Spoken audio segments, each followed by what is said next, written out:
I just got done reading this email on the rude question video I made.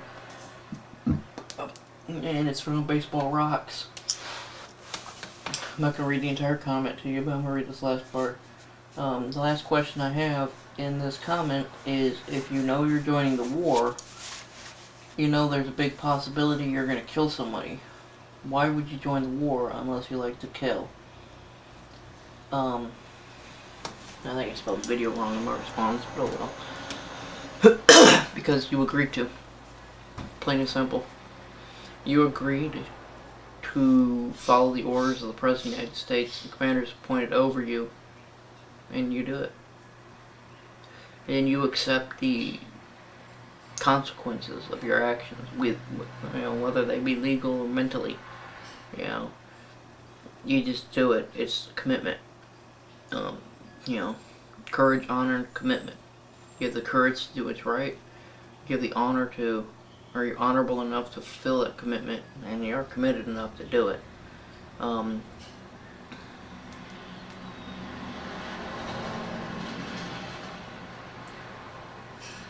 And basically it draws down to the line, and it's a very, very, very, very primal thing. Either I'm gonna kill you or you're gonna kill me. One of us ain't going home tonight. I stated it several times that I'd rather come home with nightmares than not come home at all.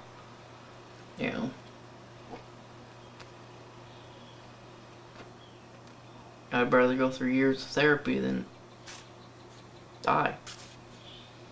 I can't remember. I want to say it was Patton.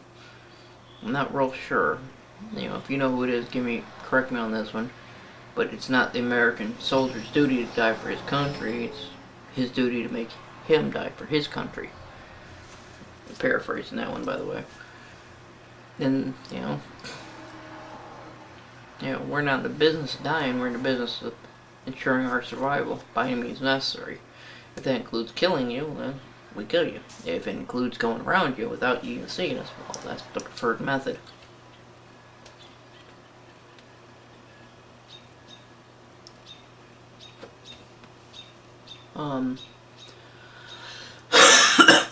And a lot of people, now it's a little different because, pretty much if you go through basic with the past 5 years, you're pretty much going overseas, or you're on your way, or you've been there back, and,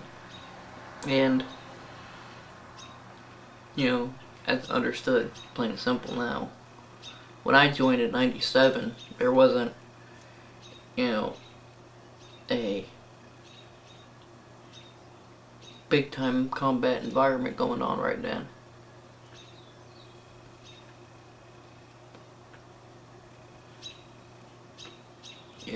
But the military was still the killing, old Vietnam style of heavy troops moving in and destroying everything mentality. They changed, I'm not sure when, somewhere after 97 now, because it was different what my sister went through. But it was more of the police action, peacekeeping kind of role that the military took over, so their training changed. Unfortunately, they discovered that when in combat with that type of training, soldiers hesitated because they weren't conditioned to firing on human targets.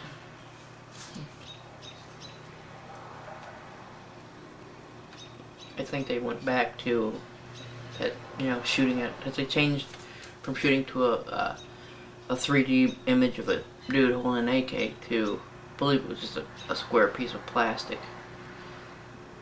Now I believe they're using human-shaped pieces of plastic. That's what we shot with pistols anyway. When I went to qualify for going overseas, that's what we shot at.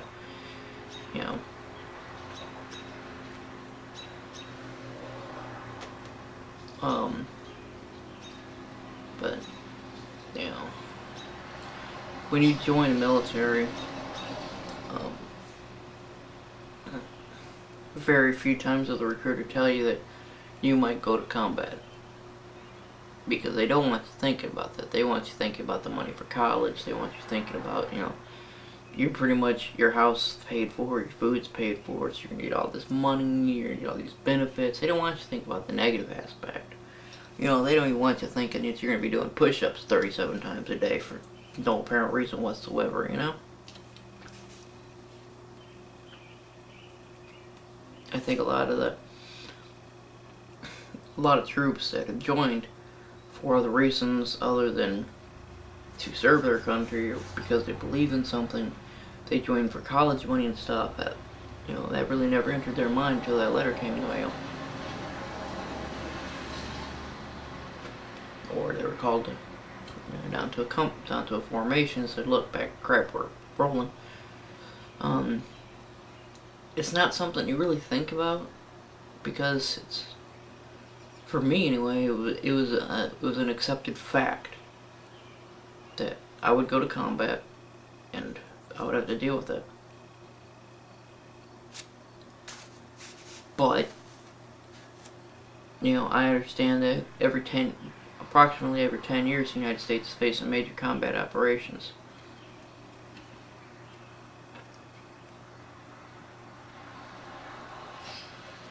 And I had lived through the Gulf War. You know, I watched it on TV and stuff like this. You know, I still remember watching, you know, the night vision video cameras, you know, bombers coming over and the tracer around and stuff. I remember that stuff, so, you know, I specifically remember this. The younger generation who is primarily fighting, actually not primarily, but majority of younger troops in the combat department today, they were kind of born during that wartime. You know, a good number of people in my unit were born, you know, 80s, and a couple even in the 90s, you know, 91, 92 and stuff.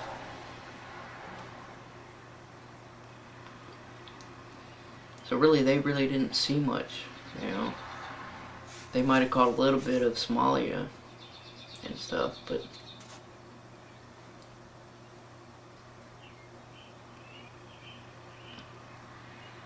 actually that happened before Desert Storm, didn't it? Anyway, but you know, I grew up talking to people who fought in Vietnam. You know, fought in World War II and stuff. So my mentality was a little bit different than some. Not saying everybody's, but, you know.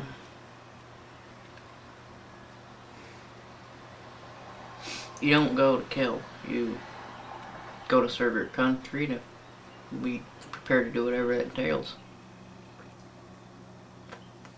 So there you go. Hope that clarifies it.